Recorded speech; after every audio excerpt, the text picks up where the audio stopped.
Olá, tudo bem com vocês? Hoje aqui comigo a Julie Funk, sócia da ESC, Escola de Escrita. Tudo bem, Julie? Tudo bem, obrigada pelo convite, Leonardo. E eu que agradeço. A Julie, ela está para lançar um livro, ela é sócia de uma escola, a ESC, Escola de Escrita, tem várias experiências nesse mercado editorial e hoje vai compartilhar conosco uma série de dicas e toda a sua experiência à frente dessa escola.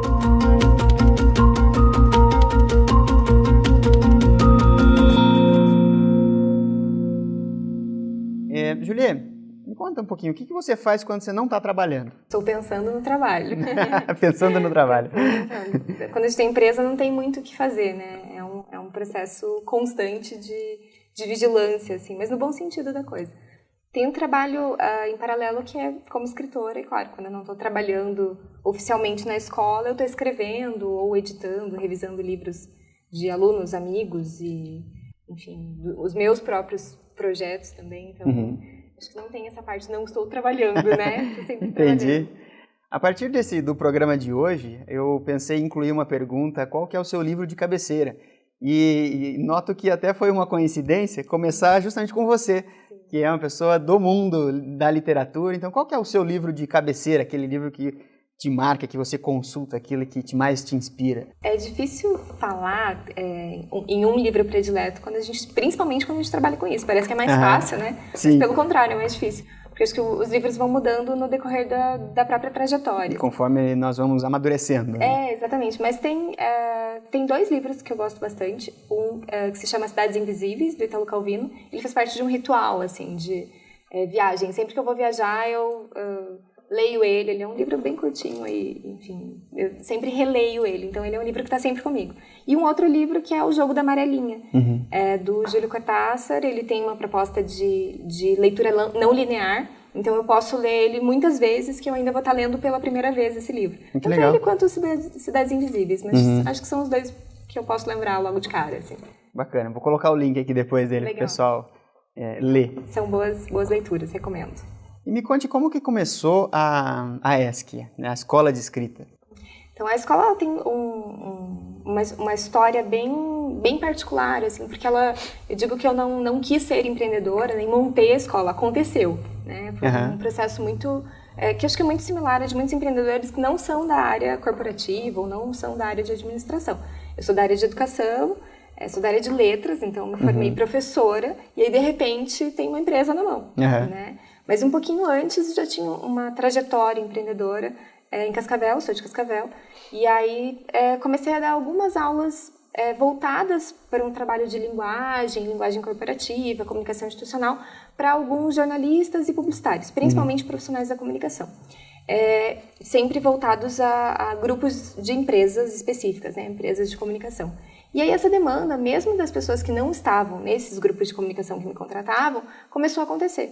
Né? Então, outras pessoas, ou empreendedores da área de comunicação, ou freelancers, né, começaram a procurar também essas aulas, e eu acabei montando grupos paralelos, assim, de aulas inicialmente de português para comunicadores.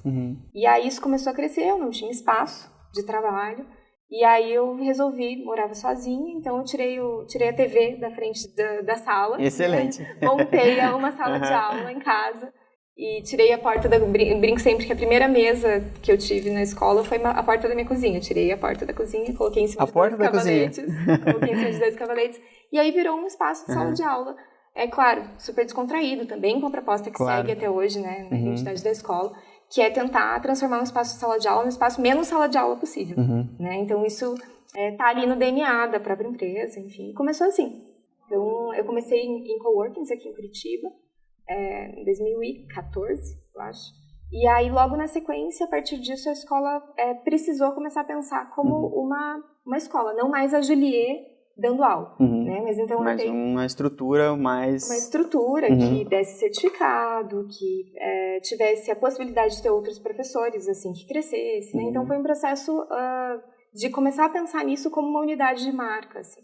E aí, nisso, eu precisava de um nome, né? E aí, a coisa que todo mundo fala, nossa, mas que nome simples, que nome ótimo e tal. Mas, menos é mais. Menos é mais, mas foi um processo bem difícil, assim, escolher o nome de uma escola, né? Porque todos os nomes que eu queria já estavam sendo aplicadas a outras marcas ou a outros nichos e tal. E aí, nessa linha, eu comecei a pensar, não, eu preciso de um nome que seja o mais literal possível. Escola de literatura ou uma escola de escrita, porque não necessariamente as pessoas que estiverem ali vão só aprender a escrever literatura. Escrever qualquer coisa. Escrever qualquer coisa, até porque todo mundo já está escrevendo, já sabe escrever, já escrever é alfabetizado. um artigo, não só um livro, mas qualquer tipo de publicação. Um TCC, uma tese, etc. Né? Então aí virou escola de escrita, né? Durou, foram quase 9 meses até achar esse nome. E aí, quando eu pedi ajuda da empresa latina para me ajudar a fazer esse processo de constituição da marca, a parte visual da marca, né? Não só a conceituação, mas essa parte visual, eles falaram, olha, mas vai chegar um momento que vão ter muitas escolas de escrita por aí. E aí, como é que você vai ser? Vai ser a escola de escrita? Aí ficou aquela coisa, né? Chamar padaria de padaria, né? Chamar escola de escola. E aí, nisso, eles mesmos me sugeriram que a gente tivesse um radical, uma espécie de apelido, e fazia todo sentido, porque, afinal... a própria ideia de escola está na essência, né? Então a gente colocou ESC, que seria o radical da palavra escola, e o radical da palavra escrita, e da palavra escritor, e assim por diante. Então ficou ESC, escola escrita. Perfeito. E aí virou um apelido e tal. Enfim, esse foi ali o momento de montar, então, como escola, né? E você sabe que eu gosto muito dessa história do empreendedor, né? Que não vem daquela formação corporativa. Você é aquele tipo de empreendedor que vem de uma oportunidade, você sabe fazer aquilo, começa a fazer, é uma oportunidade que você enxerga e de repente ela cresce e precisa de uma estrutura.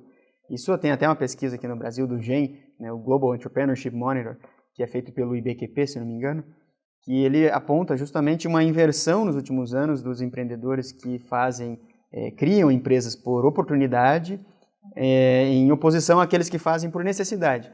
Perdi o emprego, vou montar uma empresa. Não foi o seu caso, e que quando corre esse tipo de empreendimento, a tendência é dar muito mais certo, porque o teu coração está ali, né? a tua expectativa. Eu acho muito legal isso. E qual que é o propósito, né? Você falou muito que você foi se adequando a essa demanda, não quer ter cara de escola, ou menos escola possível, sala de aula, as pessoas aprendem a escrever, mas qual que é o propósito? O que você se propõe a fazer, a entregar para essas pessoas? Que problema que a escola ajuda a resolver na vida dessas pessoas? Eu acho que é legal quando a gente pensa que a escola tradicional, né, ensino fundamental, ensino médio, ela forma para a gente passar em concursos, passar em vestibulares. Ela não necessariamente forma para a gente usar as coisas que a gente aprende ali no dia a dia.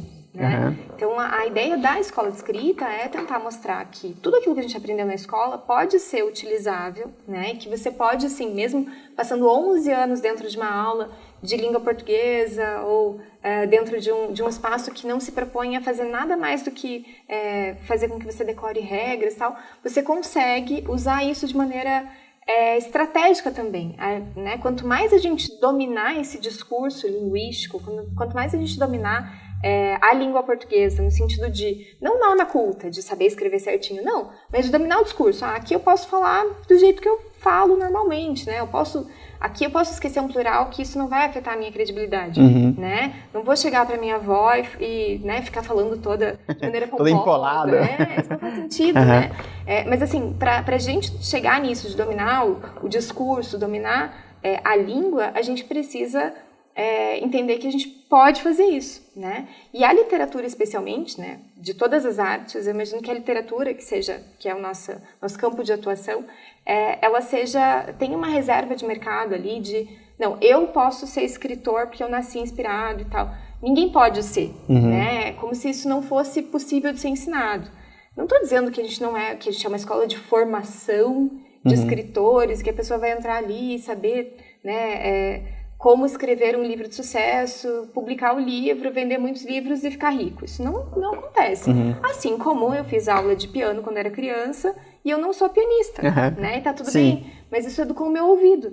Então eu consigo saber o que é uma música boa, o que é uma música ruim, de repente consigo identificar uma outra nota, né? Então, entender que escolas de escrita, talvez, né, a gente seja uma das primeiras ali, mas entender que uma escola de escrita pode... eu não gosto muito dessa palavra, mas no sentido de empoderar, de dar para qualquer pessoa a possibilidade de escrever, né? Então eu posso escrever eu posso ser escritor mesmo que eu não tenha tido uma formação clássica, né? É reconhecer que qualquer um pode escrever. É abrir um canal para essa pessoa colocar as ideias no mundo de uma forma. Às vezes está parado ali porque ela não tem essa confiança ou não sabe modular corretamente. Exatamente. E porque falta acesso mesmo. O que a gente aprende na escola é muito, muito reduzido a um campo de aplicação prova. Sim. Né? Então, a ideia da escola é tentar abrir possibilidades de uso, né, consciente da linguagem, e se a pessoa, o aluno quiser fazer isso de maneira artística, quero publicar um romance, quero escrever um conto, uma crônica, pode fazer, mas pode só aplicar isso no dia a dia corporativo, empresarial e se expressar melhor, porque é através disso que a gente vai conseguir, principalmente hoje, né, que a gente está escrevendo no mínimo 12 horas por dia, né, a gente está ali escrevendo e lendo o tempo todo, no WhatsApp, no Instagram, no Facebook, nas redes sociais de maneira geral, a gente está ali fazendo o quê?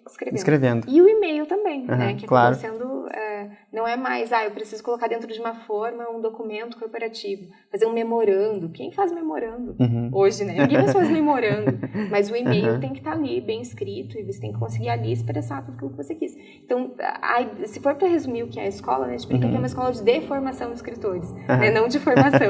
É que a ideia é que você possa tanto ser um escritor, né, enfim, achar o caminho para, de repente, publicar o seu livro, a sua história, seja de ficção ou não, quanto, de repente, só trabalhar melhor a linguagem com a qual você já... aquela que você já manuseia no dia a dia, né? Então, a linguagem corporativa, ou a linguagem jurídica, ou a linguagem acadêmica, caso você esteja passando por um mestrado, doutorado. Entendi. Então, mais ou menos por aí. E nesse processo que você teve, né, que você falou que começou a ser exigida de você uma estrutura para fazer a gestão dos certificados, dos alunos e toda aquela questão que envolve abrir uma empresa. Quais foram até hoje, os dois maiores desafios de gestão que você já enfrentou e como que você superou isso? Então, acho que o primeiro desafio foi... acho que foram 3 pontos, vou acrescentar um outro ponto de virada. Foi o primeiro momento que foi sair de um coworking e entender que a gente ia ter uma estrutura própria. Né? Então, isso aconteceu quando uma outra empresa estava junto comigo no coworking, ela também estava no processo de crescimento, e falou, olha, a gente está indo para um espaço, vamos junto? Vamos, né? O primeiro passo é muito fácil, né? Vamos, sim. Beleza. E a gente foi, no fim eram 4 empresas, depois acabaram virando 2 empresas só, e aí a gente tem que dividir rotinas, desde saber se tem pano de chão, até fazer o cafezinho, né? O café não vai estar pronto lá sempre, porque o coworking, né, disponibiliza isso. Gerir alarme, segurança, pessoal da limpeza, né? Todo esse processo que é um processo que é invisível quando você está numa estrutura pronta, né? Então, esse primeiro momento de entender quais são essas demandas fixas de um espaço foi um processo de aprendizado, assim. Só que até aí, dividir isso com outra empresa era relativamente fácil. Isso aconteceu durante o período de 1 ano, mais ou menos. Até que essa outra empresa, justamente no período ali de final de 2015, teve um momento de baixa e decidiu seguir com outras atividades e tal. E aí isso foi um momento de decisão um pouco delicado, assim, tá? Ficar no espaço, um espaço relativamente grande, era grande já pra gente, a gente não tava com uma estrutura tão grande a ponto de poder assumir um espaço sozinho. Ou colocar uma outra empresa ali e, de repente, correr o risco de acontecer a mesma coisa. Então, essa tomada de decisão que, assim, foi durante uma semana, tinha uma semana para tomar essa decisão. Semana, 15 decisão dias. Difícil. Ali. Foi uma decisão que poderia ter sido desastrosa, mas se tornou uma oportunidade, né? E a partir disso a gente conseguiu abrir novas turmas, né? Então, em vez de ter uma turma por noite só, a gente tinha mais uma sala de aula. Então, a gente conseguiu ter 2 salas de aula ao mesmo tempo. Se tornou uma oportunidade porque você teve mais espaço. Exatamente. Passou a ter mais espaço naquilo. Passei a ter mais espaço e autonomia de espaço. Entendi. Né? Mas também se tornou um desafio muito maior em termos de custo, em termos da própria gestão do espaço, né, que exige, enfim, quando você tem uma pessoa só para cuidar disso, né, a coisa fica um pouquinho mais complicada mesmo. Mas foi um processo bem legal. E agora o terceiro momento, que foi um momento até super decisivo que vocês estivessem com a gente, né, como o Leão Bravo ali fazendo toda a consultoria, que foi entender que o estacionamento era um dos nossos maiores gargalos, assim, né? A gente não tinha essa ideia, porque a gente está num espaço que não tem estacionamento, mas que tinha o estacionamento parceiro ali logo próximo, né? Então, isso facilitava um pouquinho a logística, mas ao mesmo tempo a gente estava numa região central, que é uma região normalmente mais vulnerável, para quem não conhece, e a gente não entendia que isso poderia ser um fator tão decisivo para alguém que viesse fazer um curso só no fim de semana, por exemplo. Sim. E acabou se tornando um dos principais pontos e indicadores para a gente decidir pela mudança do espaço. Então, agora a gente está justamente nesse momento de mudança de semestre, mudança de espaço, né, reorganização da estrutura, construção de um novo ecossistema. Então, todo esse processo se deu nesses últimos 2, 3 meses. Aí, claro, desde o ano passado a gente está junto fazendo essa consultoria e identificando quais são esses pontos. Mas isso faz desde novembro a gente identificando que precisaria mudar de espaço. E aí a eleição do espaço agora há 2 meses, e agora todo esse planejamento, processo de mudança está sendo bem decisivo, mas ainda não posso dizer como foi, porque ainda está sendo, né? São 3 pontos aí de grandes desafios, assim, para a escola. Muito bom. Escola, normalmente espaços físicos, eles são muitas vezes gargalo de operação, né? Quando você expande ou cria mais espaço para fluir mais energia, fluir mais pessoas, fluir mais tudo, acaba, lógico, com um bom planejamento para que isso ocorra da forma saudável, a tendência é abrir mesmo as possibilidades. Né? Exatamente. E acho que tem um pouco a ver também com a autoestima do empreendedor, de não entender o seu negócio como tão grande, né? Ou não entender o seu negócio como um potencial, ou ter medo de dar o próximo passo. Às vezes precisa vir alguém de fora, olhar e falar assim, não, aqui você poderia estar assim, se você resolvesse só essa questão aqui, né? E nesse caso, o espaço físico foi uma questão, né? Que não foi identificada imediatamente. Até porque, pelo fato de a gente estar num espaço histórico, né? Um espaço no qual a gente investiu muita energia, né? É um prédio antigo, histórico, tem a ver com a identidade da escola. Então, tinha todo um apego afetivo ao espaço que também nos deixava um pouquinho vulneráveis a olhar para esse tipo de mudança de maneira positiva, né? Mas acho que agora a gente conseguiu chegar nesse ponto de identificação que foi fundamental, assim, decisivo para o que a gente vai fazer no próximo semestre. Legal. Então, essas seriam quais seriam as suas prioridades no momento para a escola, para o futuro da escola? O que você está pensando assim, para frente agora? Olha, agora assim, a gente, olhando para trás, né, o que a gente fez? A gente definiu formatos que começaram muito pequenos, né, formatos. A gente tem 2 eixos hoje, né? Tem tanto eixo que é voltado para a comunicação dentro de empresas, né? Então a gente vai até a empresa, identifica quais são os pontos dos funcionários, faz um treinamento em company, né? Então esse trabalho ele continua consistente. E tem um outro ponto que é o ponto direto pessoa física, né? E esse trabalho é um trabalho tanto de formação de escritores quanto de cursos mais ferramentais, que tem uma gama de possibilidades infinita. Então a gente tinha cursos de curta duração com um professor só, já passaram pela escola mais de 30 professores, né, ao longo desses anos. Professores, hoje a gente está com 8 professores fixos e outros professores de outros estados que vêm para dar cursos curtos, né? E a ideia é que agora a gente consiga ter cursos de longa duração, né, que se mantenham com convidados, professores de fora, quando eles vierem para cá. Então, a gente está aumentando, não inchando no sentido ruim da coisa, mas assim, né, dando corpo para os cursos que antes tinham 6 meses, 4 meses de duração. Esse ano eles já foram para 1 ano de duração, e para o ano que vem a ideia é que a gente possa montar uma pós-graduação nesse sentido. Então, a gente está indo aos pouquinhos, assim. Não, como é saudável de ser. Né?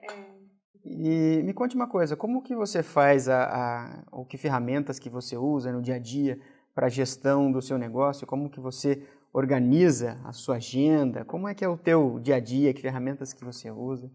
Compartilhe um pouquinho com a gente. Olha, gostaria de ser mais organizada. Acho que eu vou olhar os próximos empreendedores aqui, vou ver quais são as dicas que eles dão para usar as dicas para mim também.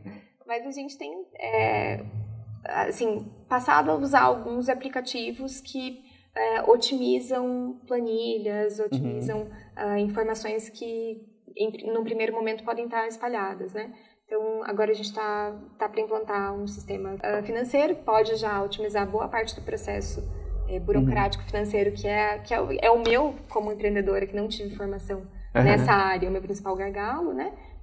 Mas a gente também tenta usar outros aplicativos que são mais para organização de ideias. Eu, particularmente, uso bastante o Evernote, né, que é um aplicativo legal para organizar tanto ideias quanto processos e projetos. Eu também sou fã do Evernote, tá? É muito bom. Ele ajuda bastante, assim. E, de maneira geral, assim, toda forma de agenda que eu puder, eu basicamente uso no dia a dia, assim, o e-mail como uma grande agenda de tudo que está ali na caixa de entrada é aquilo que eu preciso fazer. Mas agendas físicas, eu ainda não me desapeguei da agenda física, né? De escrever, fazer bloco de notas, tá? Acho que escritor, de maneira geral, ainda tem um apego ao papel, né? Que pode mudar aí com a próxima geração. E tem uma coisa com a caneta e com o papel físico que parece que não transfere para o teclado, né? Talvez tem uma química ali. Talvez daqui a uns 10 anos a gente olhe e fale assim, nossa, que grande besteira, né? Nada a ver, isso tudo já é reproduzível de uma outra forma, né? Mas de maneira geral ainda tem um certo apego a bloco de notas, né? Notas no papel e, enfim, bloco de notas do celular também, mas, né, de maneira geral a agenda física ainda é uma questão. Assim. E tem algum indicador que você olha para saber como é que está a saúde da sua empresa ou como que você olha para o teu negócio, para os seus alunos, para a tua empresa e fala, não, tá bem, tá indo para o caminho certo? Que indicadores que você costuma olhar para fazer essa leitura? Olha, acho que todo esse processo de virar empreendedora, né, que não foi do dia para a noite, montei um CNPJ, sou empreendedora, né? Mudar uma mentalidade, totalmente. Deixar de ser professora e virar empreendedora / professora, né? Não dá para deixar também de ser professora para ser só empreendedora. Então a gente lida com alunos e o aluno é muito mais sensível, né, como cliente do que um cliente que vai na tua loja, compra um produto e de repente nunca mais volta. Né? Então a gente tem uma relação afetiva com os alunos mesmo. E isso é muito legal porque nos dá uma abertura muito grande para ouvir feedbacks muito sinceros e feedbacks muito imediatos. Então se a gente de repente cria um produto que não é exatamente aquilo que os alunos esperavam, imediatamente eles nos dão um feedback, né, via redes sociais, via e-mail, ou mesmo pessoalmente durante o período que eles estão lá, pré-aula. Então a gente tem uma relação muito próxima com os alunos, isso ajuda bastante. Acho que o primeiro indicador, né, o teu cliente poder falar para você exatamente o que ele quer, e se ele gostou ou não, e o que ele sugere como próximo passo, é muito legal. Mas tem indicadores que a gente usa logo depois de um curso terminar, por exemplo, que são as avaliações de satisfação. E são avaliações que permitem que o aluno coloque ali tudo aquilo que ele gostou ou não gostou. Mas a gente não coloca de um jeito tradicional, né? Deu uma nota de 1 a 10. Ou, não, e aí, bom demais? Pode melhorar? Então, tem toda uma linguagem voltada para a própria linguagem da escola, que acaba, né, também no nosso DNA. E aí, ali a gente consegue avaliar cursos que os alunos sugerem, né? Carga horária do curso, se é aquilo que eles esperavam ou não, né? Então, aquele material ali é um material muito valioso para a gente, em termos de o aluno acabou de sair de uma aula, qual que é a sensação dele em relação a isso? Ele voltaria, não voltaria? Por quê? O espaço deixou ele confortável, não deixou ele confortável? Por quê? Então, por exemplo, cadeiras, né? Era uma questão que é muito óbvio que as cadeiras têm que ser confortáveis. Mas num primeiro momento, quando a gente não tem dinheiro para comprar cadeira, não tem dinheiro para montar essa estrutura física, você não vai necessariamente optar pela cadeira mais confortável. Isso é muito natural. Claro, assim. É começo. Exatamente. Mas para os nossos alunos que ficam 8 horas na sala de aula, então, acho que o que mais importante do que a gente comprar um projetor novo era comprar cadeiras confortáveis. Então, esses indicadores são dados pelos próprios alunos, assim, que tem um canal direto bem legal com a gente. Entendi. Muito bom. Falando um pouquinho de Brasil, né, a gente está vivendo um momento ímpar na história do nosso país. Me diga uma coisa, vocês sentiram lá na escola um impacto de crise ou no mercado de vocês não teve tanto reflexo? E como que, se teve um impacto negativo, que para muita gente teve, para outros nem tanto assim, se teve, o que vocês fizeram ou estão fazendo para resolver? A educação, de maneira geral, acho que ela sempre vai sofrer um impacto, mas eu acho que é um impacto que é fácil de reverter, não é como talvez outros nichos que corram risco de fechar. Itens mais supérfluos, em geral, sofrem muito mais do que uma necessidade básica. que vão ser simplesmente cortados e, né, não vão voltar mais para o orçamento tão cedo. Então, a educação ainda é uma questão. Só que, de alguma forma, a gente não trabalha com qualquer educação, né? A gente não trabalha com qualquer formação, a gente trabalha com a formação literária. Então, ela não é necessariamente algo, pelo menos os cursos mais voltados para nicho, por exemplo, como escrever cartas de amor, né? Você não vai colocar isso no teu orçamento se você tiver realmente apertado. Então, isso vai ser a última, possivelmente você vai preferir fazer um curso de como escrever textos acadêmicos, né, para terminar a tese ou terminar o TCC, e aí, a partir disso, né, você poder pagar por outros cursos.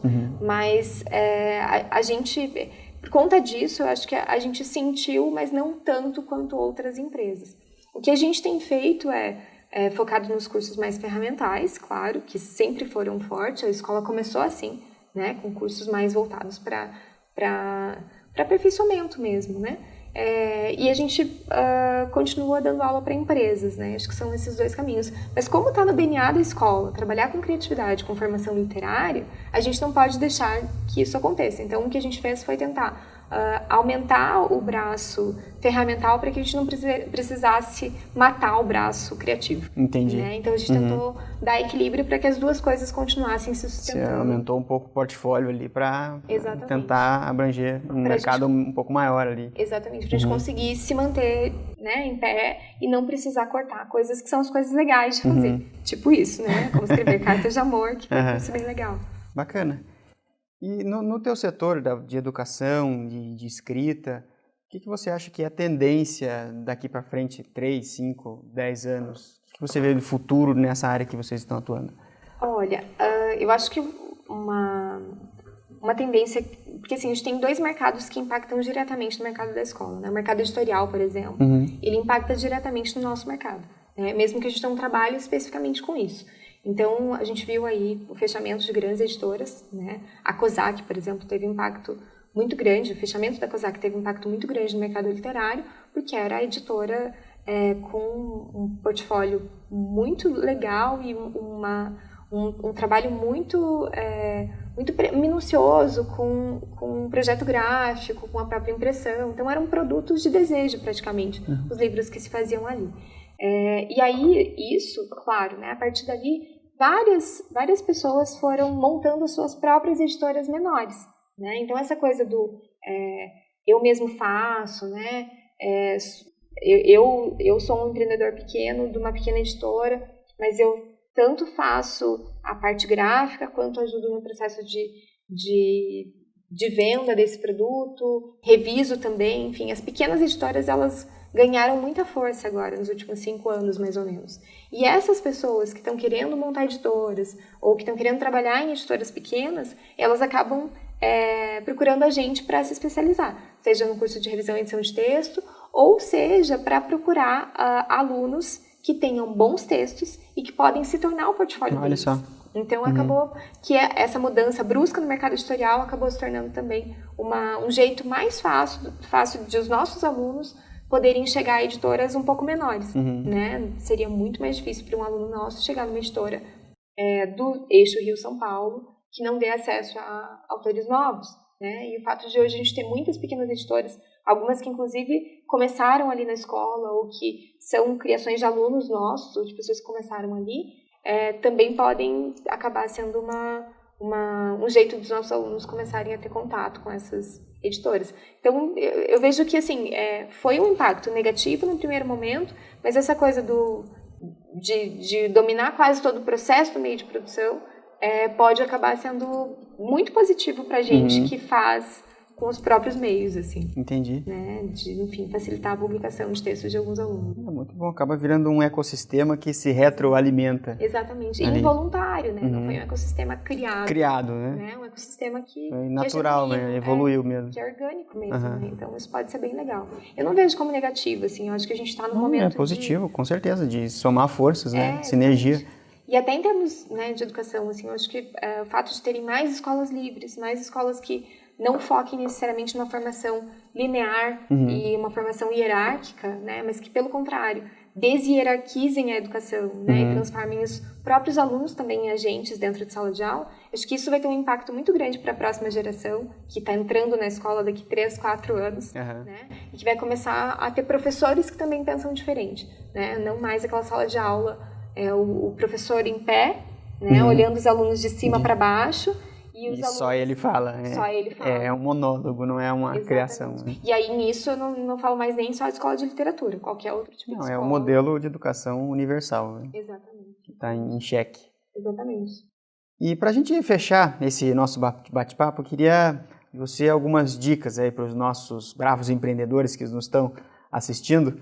Algumas dicas que você tem desse processo que você teve, né, de constituir a empresa, de administração, gestão. O que você... 3 pontos aí, se você tiver, de qualquer área, de qualquer coisa que você acha que é interessante de compartilhar e que ajuda no dia a dia da constituição, da administração de uma empresa, enfim. Deixa eu ver. Acho que 3 pontos legais, assim, que eu estou pensando que a gente está fechando um ciclo agora dentro de um espaço físico, né? Então, 3 coisas que eu consigo dizer agora, imaginando que a gente estava ali num espaço que é um espaço histórico, né? Uma das coisas que foi muito importante para mim foi entender qual era o ecossistema, o microecossistema em que eu estava inserida, né? Então, eu estava ali dentro de uma rua histórica, né, vulnerável, a Rua Riachuelo, no centro de Curitiba, próximo da São Francisco, que também tinha acabado de passar por um momento de tentativa de retomada, né, de ecossistema. Eu entender qual que era a minha função dentro daquele microespaço ali foi muito importante, né? Isso acho que vale para qualquer empreendedor. Então, assim, se apresentar para os vizinhos, né? Oi, tudo bem? Eu vim aqui, montei uma empresa aqui do lado, né? O que você faz? A gente consumiu muito dos nossos vizinhos, então comprei muitos móveis ali para que a escola continuasse acontecendo. Isso foi bem importante, para que a escola se mantivesse ali, porque um acaba também protegendo o outro, um acaba consumindo do outro, né? Então, isso ajuda um ecossistema que já existe a continuar funcionando, né? Um segundo ponto que eu acho que é fundamental para a gente, como escola, foi entender que existe uma metodologia e um currículo por trás disso. Não era só, mesmo no primeiro momento que eu era uma eu-escola ainda, né, só era eu professora. E aí depois, quando eu tive outros professores, eu não contratei só escritores que iam falar sobre o seu processo, mas professores e escritores, né, que tinham tanto um trabalho prático muito importante, né, já tinham uma experiência com o mercado editorial e literário, quanto tinham toda uma formação que justificava a sua presença em sala de aula, né, para que eles não encarassem aqueles alunos só como pessoas que estão ali para que ele, né, vomite todo o conhecimento dele. Não, é um espaço de construção de sala de aula. Então, né, focar em professores e entender que aquilo era um currículo escolar, mas não no sentido burocrático da coisa, no sentido de que isso precisa ter um efeito legal depois. E acho que o terceiro é a insistência, né? Não é a desistência, é a insistência. Insistência de todas as formas possíveis, porque né, não fosse insistente, acho que eu não estaria aqui hoje. Acho que por aí. Muito bem. Julia, queria agradecer a sua participação na nossa entrevista. Obrigado por ter compartilhado aí sua experiência, suas dicas conosco. Obrigada, Leonardo. Espero que eu tenha colaborado aí. Com certeza. Muito bem, espero que vocês tenham gostado das dicas de hoje, desse bate-papo gostoso, produtivo aqui que nós tivemos. Tem o link abaixo, se inscrevam no nosso canal para receber as novidades. A gente vai publicar entrevistas aqui quinzenalmente. Se inscreva, compartilhe e um forte abraço para vocês e até o programa que vem.